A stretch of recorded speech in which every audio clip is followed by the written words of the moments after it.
সরে সরে যায় ফুল তুমি জল ঝরে পড়ো ঝড় ধারায় কিছুতে যায় না পাওয়া কিছুতে যায় না ছোঁয়া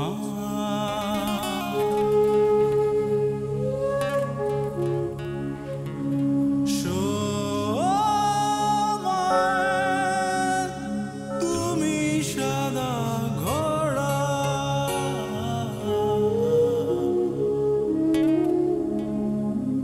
শূন্যে নৌকো শূন্যে থাকো মেঘেদের নদীতে ভাসো অরূপ ছায়াপথ মহাজীবনের ধ্বনি ঘুরে ঘুরে ঘুরে ঘুরে ক্লান্ত সময় তুমি সদা ঘুরে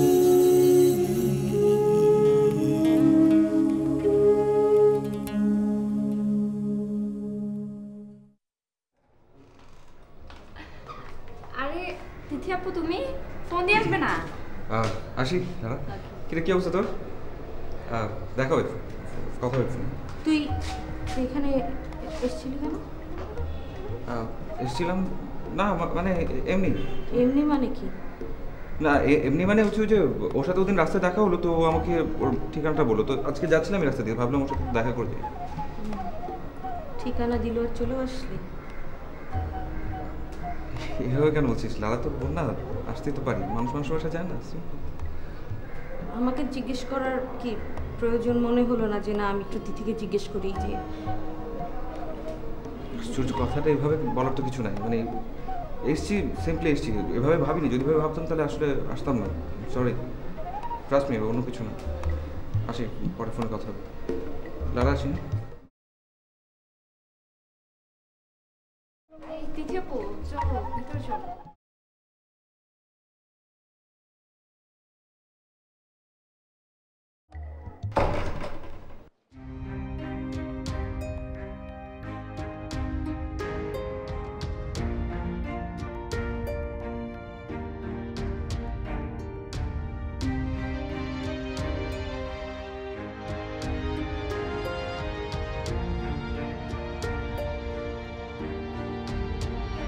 ডাক্তাররা আসলে নিশ্চয় করে কিছু বলতে পারছেন না তাই আরো কিছু টেস্ট দিয়েছে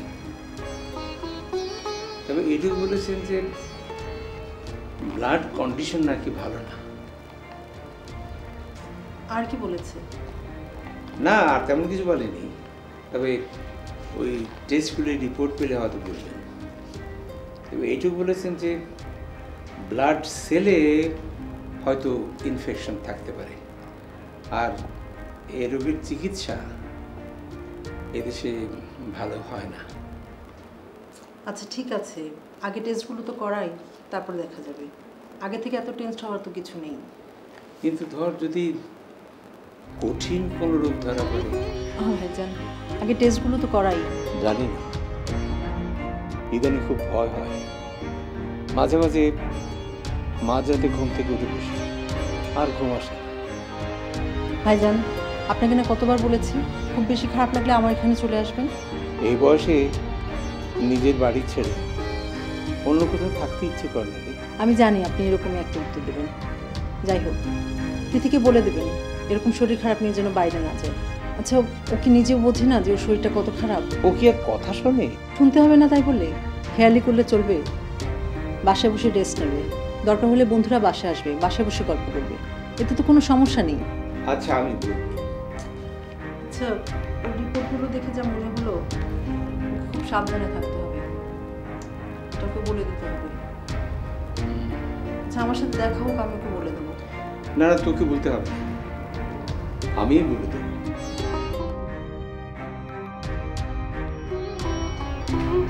দিদি কেমন আছো? জি ভালো। অনেক দিন পর এলে।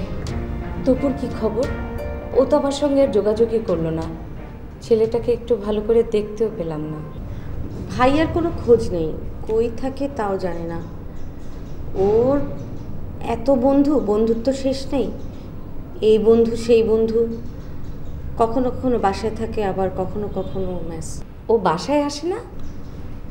আসে, আবার যখন টাকা পয়সা শেষ হয়ে যায় তখন আসে। আমি ওর জন্য মাঝে মাঝে টাকা পয়সা জমিয়ে রাখি, হঠাৎ করে না এসে বলবে যে 200 টাকা দিত। ভাইজান কিছু বলে না? বাবা আগে বলতো, অনেক বকাঝকাও করতো, এখন করে না, জানে বলে কোনো লাভ নেই। আচ্ছা, তপু ভাইয়ের জন্য তোমাদের টেনশন হয় না? টেনশনের তো কিছু নেই, ওর কোনো কিছু করলে সবচেয়ে আগে আমাকে বলেই সব করে। জানো, আমার খুব ইচ্ছে করে তপু ভাইয়ের সাথে একদিন ডে লং আড্ডা দেই। ওকে পেলে তো, ওকে হাতের কাছে পাওয়া তো কঠিন কাজ। একদম ওর বাবার মতো। হ্যাঁ, ও এইসবই কি যেন বলে, ওর কথার মাথা মুন্ডু তো আমি কিছুই বুঝি না। কি জানি বলে যে ওর নাকি কোনো দোষ নেই, কী সব জেনেটিক ব্যাপার স্যাপার, এগুলো কি জানি বলে। আমি এখন তাই ভাবছি, সব কিছু ব্লাড।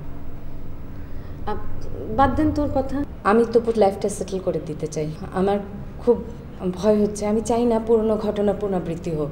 মনে হয় না পারবেন, আমি ওকে চিনি। তারপরও ভাবছি, দেখি কি করা যায়। আমি কিন্তু তোমার বিয়ে না দিয়ে দেশ ছেড়ে যাচ্ছি না। আমার বিয়ে নিয়ে আপনার মাথা ঘামাতে হবে না, সময় হলে দেখা যাবে। দরকার হলে আমার মেয়ের জন্য দেশের সেরা ছেলেটাকে আমি খুঁজে বের করব। এখন চলো আমার ঘরে, চলো গল্প করবো, এসো। আপনি যান, আমার ওর সাথে কিছু জরুরি কথা ছিল। ঠিক আছে, তোমরা দুজনে গল্প করো, গল্প শেষ করে রুমে আসবে কিন্তু, ঠিক আছে? সবাই বলে ব্যবসায় কপাল খুলে, আমার কপালের সব দরজা বন্ধ। এত অল্প পয়সায় কি ব্যবসা করা যায়? কেন স্যার, ব্যবসা তো ভালোই চলছে। নতুন এসেছো তাই ওরকম মনে হচ্ছে। পুঁজিবারটা যা ছিল সব শেষ। গত মাসে ফ্ল্যাট কিনেছি, এখন খালি হাত নিয়ে বসে আছি। স্যার, আপনারা ব্যবসায়ী মানুষ, টাকার যোগান কোত্থেকে আসে সেটা আপনারাই ভালো জানেন স্যার। তোমার কি মনে হয় ব্যবসায়ীরা নিজের পকেট থেকে টাকা দিয়ে ব্যবসা করে? মোটেও না। ব্যাংক লোন, পুরোটাই ব্যাংক লোন। যার যত বড় ব্যবসা তার তত বড় লোন। তাহলে তো স্যার সমস্যা মিটে গেল, ব্যাংক লোন নিয়ে ফেলেন। কি যে বলো না, তুমি মনে করেছো আমি আমার পকেট থেকে টাকা দিয়ে ফ্ল্যাট কিনেছি? না, কিছু টাকা লোন নিয়েছি ব্যাংক থেকে, আর কিছু টাকা আমার এক বন্ধুর কাছ থেকে। আর গত মাসে চায়না থেকে যে মালটা আমি ইম্পোর্ট করেছি সেটা তো পুরোটাই ব্যাংক লোন। এখনো টেন্ডার করতে পারিনি, কিছু করতে পারিনি, সব মাল তো গোডাউনে পড়ে আছে। স্যার তাহলে কি করার? এই মাল ক্লিয়ার করতে না পারলে এলসি খুলতে পারছি না, আর ব্যাংক থেকে লোনও চাইতে পারছি না। তাহলে স্যার একটা কাজ করি, আমরা মালটা সেল করার ব্যবস্থা করি। আর ঝামেলা তো ওইখানেই, ব্যবসার অবস্থা ভালো যাচ্ছে না, আর মার্কেটে ইম্পোর্টারে ভরি ভরি না, আর এমন লো প্রাইস অফার করছে, কি যে করি বুঝতে পারছি না। এই প্রাইসে যদি আমি মাল ছাড়ি তাহলে আমার আইস ব্যাগ মাথায় নিয়ে বসে থাকতে হবে। বুঝতে পারছি স্যার, এর মধ্যে কোনো একটা মার প্যাচ আছে। তা তো আছেই। অন্যরা যে রেটে টেন্ডার বিট করে একেবারে লো কোয়ালিটির মাল, কি করবো ঠিক বুঝে উঠতে পারছি না। সাগর এখানে এসেছিল কেন? সাগর তো এখানে প্রায় আসে। প্রায় আসে মানে? আমি নিউ ইয়র্ক থেকে আসার পর থেকে আমার এখানে কোনো ভালো ফ্রেন্ড নাই, ছিলও না। আমি ঢাকা সিটি ভালো করে চিনিও না। তখন থেকে সাগরের কাছ থেকে আমি ভালো কোম্পানি পেয়েছিলাম। অনেক ফানি একটা ছেলে, ওকে আমার অনেক ভালো লাগে। তুমি কি সাগরকে পছন্দ করো? হ্যাঁ, আমি সাগরকে পছন্দ করি। আমি সাগরের সাথে একসাথে অনেক সময় কাটিয়েছি। এরই মাঝে আমার ভেতর সাগরের জন্য আই থিঙ্ক আমি ওর সাথে একসাথে ঘুরতে ঘুরতে আমি ওর প্রতি উইক হয়ে পড়েছি। সাগর তোমাকে কিছু বলেনি? সাগর আসলে ম্যাচিউর ছেলে, আই থিঙ্ক সে আমাকে বুঝতে পেরেছে। বাট সে আমাকে কিছু বলেনি। লারা, তোমাকে একটা কথা বলি, সাগর আমাকে পছন্দ করে, সাগর আমাকে ভালোবাসে, আমিও তাকে ভালোবাসি। আমার মনে হয় তোমার এই ব্যাপারটা জানা উচিত, তাই তোমাকে বললাম। সরি তিথি, আমি ব্যাপারটা জানতাম না।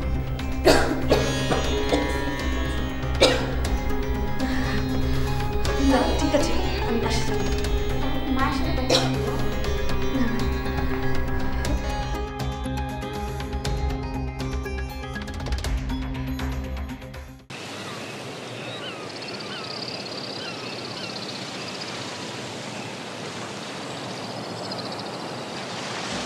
দোস্ত,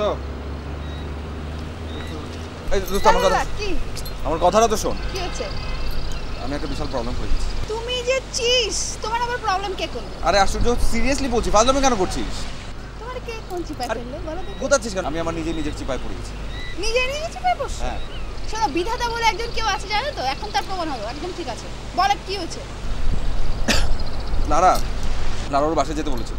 হ্যাঁ, আমি বাসায় গেলাম, যাওয়ার পর দেখি দরজাটা খুললো তিথি যে ওখানে থাকবে সেটা আমি বুঝতেই পারিনি, ভাবতেই পারি।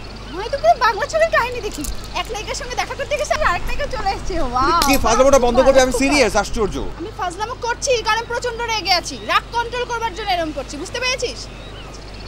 আর শোন সাগর, তুই তো এরকম ছিলি না, তুই তো তোর রিলেশনের ব্যাপারে অনেক সিরিয়াস ছিলি। আমি এখনো সিরিয়াস রিলেশনশিপ। ও আচ্ছা। হ্যাঁ, রিয়েলি আমি সিরিয়াস। আমি তিথির ব্যাপারে 100% সিরিয়াস। ওকে আমি 10% ভালোবাসি, সেই ব্যাপারে আমার কোনো কনফিউশন নেই। কিন্তু লারা শোনো, লারার ব্যাপার শোনো আমার কথাটা। মানে লারার সাথে ঘুরছি ফিরছি, ভালো লাগছে। তোমার ওনাকেও ভালো লাগছে? খুব ভালো। এখন তোর কি উচিত জানিস? তোকে কি করা উচিত? কি? টাস করে একটা চড় দিয়ে দেওয়া উচিত। স্টুপিড একটা। তুই স্টুপিড। আমি সরি তিথি, শারমিন তোমার সাথে এরকম একটা ব্যবহার করতে পারে আমি ভাবতেই পারিনি। ব্যাপারটা আমার কাছে এতটা অস্বস্তিকর যে আমি তোমাকে একটা ফোন দেবো সেটাও পারিনি। আমি প্রথমে কষ্ট পেয়েছিলাম, পরে চিন্তা করলাম এটাই আমার ভাগ্যে ছিল। তিথি প্লিজ ভুল বুঝো না। আমি ভুল বুঝছি না। শারমিন ম্যাডাম যেটা করেছেন সে জায়গায় আমি থাকলে আমিও হয়তো সেই কাজটাই করতাম। তো আমি না তারপর থেকে কোনো কাজে মন দিতে পারছি না, না ডিপার্টমেন্টে ক্লাস নিতে পারছি, না নিজের কাজ করতে পারছি। আপনি কোনো চিন্তা করবেন না স্যার, আমি শারমিন ম্যাডামের সাথে দেখা করে সব কিছু খুলে বলবো। সব খুলে বলবে? সব হয়তো না, কিছু কিছু। হ্যাঁ সেটাই। উনি তো ওনার কথাগুলো ওনার জায়গা থেকে বলে গেছেন। আমারও কিছু কথা আছে, আমি ওনাকে বলতে চাই। আমি ভাবছিলাম তুমি যদি একবার কথা বলো, কিন্তু আমিও তোমাকে রিকোয়েস্ট করতে পারছি না। আমার মনে হয় তুমি যদি ওর সাথে কথা বলো তাহলে মনে হয় অনেক কিছু স্বাভাবিক হয়ে যাবে। আমারও তো তাই ধারণা। আপনি কোনো চিন্তা করবেন না স্যার, আমি চাই না আমার কারণে আপনাদের সংসারে কোনো ভাঙন হোক। আমি আই এম রিয়েলি সরি তিথি। আপনি বায়োজিৎ স্যার আর আমাকে নিয়ে কিছু কথা তুলেছিলেন এবং কিছু আপত্তিকর কথাও বলেছেন, কিন্তু অনেক সম্পর্ক আছে যে সম্পর্কের ব্যাপারগুলো আপত্তিকর নয়। আমি স্যারকে ভালোবাসি, আমি স্যারকে পছন্দ করি, কিন্তু আমাদের সম্পর্কটা অনেক সুন্দর, অনেক অন্যরকম। আপনি যেভাবে কথাগুলো বলেছেন, যেভাবে ভিন্নভাবে দেখেছেন, আসলে সম্পর্কটা এরকম না। ও, তুমি বলতে চাচ্ছ তোমার স্যার তোমাকে ভালোবাসে না? অবশ্যই বাসেন, কিন্তু আপনাকে উপেক্ষা করে নয়, বৃষ্টিকে উপেক্ষা করে নয়।